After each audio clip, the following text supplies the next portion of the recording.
Eh ben on reste dans le Pinel, Stéphane, avec cette question de Loïc qui cherche à investir dans de l'immobilier neuf, justement grâce à cette loi Pinel.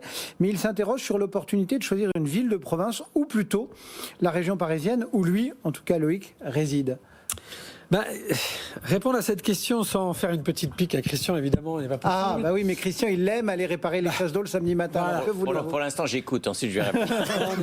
Inutile de rappeler le dispositif Pinel, vous savez très bien, et Christian l'a rappelé en parlant des SCPI. C'est un engagement, vous achetez un appartement qui va être neuf, qui va être mis à disposition d'un locataire qui en fera sa résidence principale.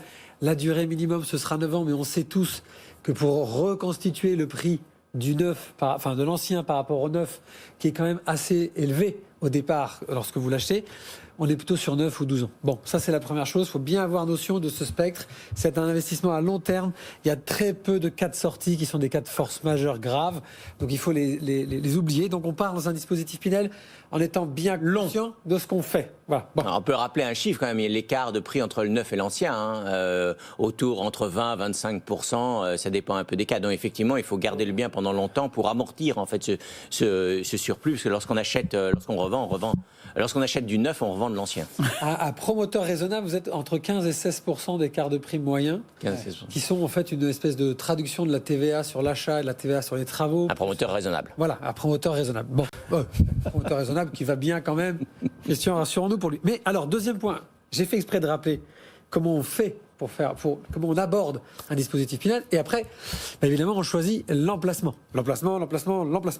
Bon, et donc, pour faire une petite pique à mon cher Christian, évidemment, j'ai envie de répondre à Loïc, achetez près de chez vous, puisque c'est ce que Christian va lui expliquer.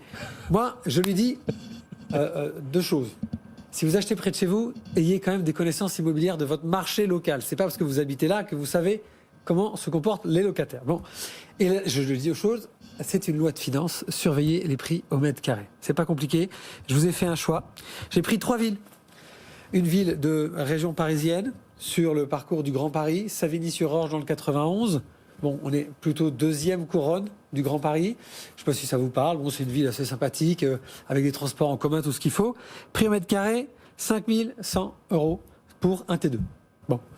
J'ai pris la même chose au Perreux-sur-Marne, l'autre côté, mais la ville un peu plus chic, banlieue plutôt bien notée, on va dire ça comme ça. Pareil, sur le Grand Paris aussi, elle bénéficiera du dynamique.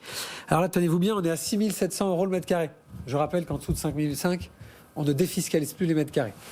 Et puis, j'ai pris un bien à Toulouse, dans le centre-ville de Toulouse, juste derrière la gare Matabio.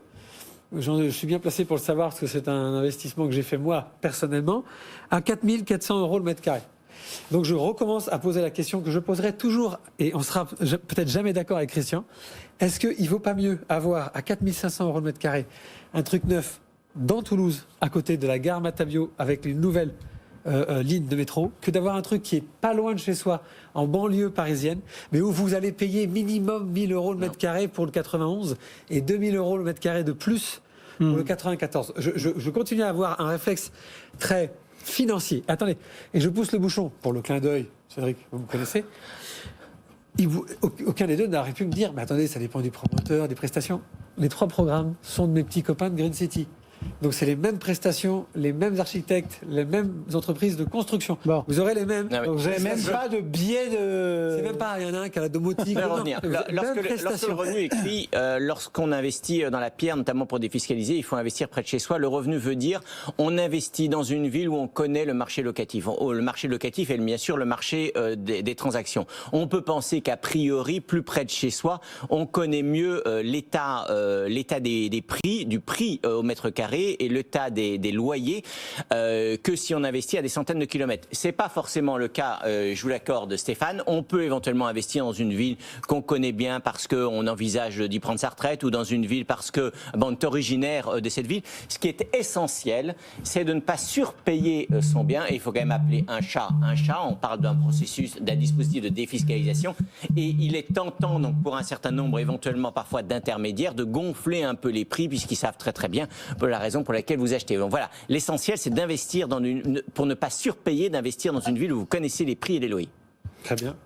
Bon, donc plutôt à son appétit, mais vous, attention au prix, quoi. Bah oui, mais moi je continue à dire que s'il faut mettre un prix pour avoir de la qualité, faites-le dans le centre de Bordeaux, de Lyon, de Nantes ou de Toulouse. Je pense que ça peut être une meilleure. Enfin, il y a aussi la gestion, hein, Christian, c'est-à-dire que quand c'est loin de chez soi, il faut forcément faire appel à un professionnel. Bien sûr, c'est vrai que la gestion locative peut être plus facile lorsqu'on investit près de chez soi. Mais où effectivement, je rejoins Stéphane, il vient de citer des grandes villes. Le point commun de toutes ces grandes villes, c'est qu'elles profitent de la mondialisation. Et ce sont surtout des grandes villes où il y a une profondeur du marché locatif. Ce sont des grandes villes où il y a un tissu économique solide et qui ne dépend pas uniquement d'un hôpital ou d'une industrie qui peut toujours fermer. Donc ça, c'est un point clé. Investissez dans une ville que vous connaissez où il y a une profondeur du marché locatif et du marché de la transaction. Amen.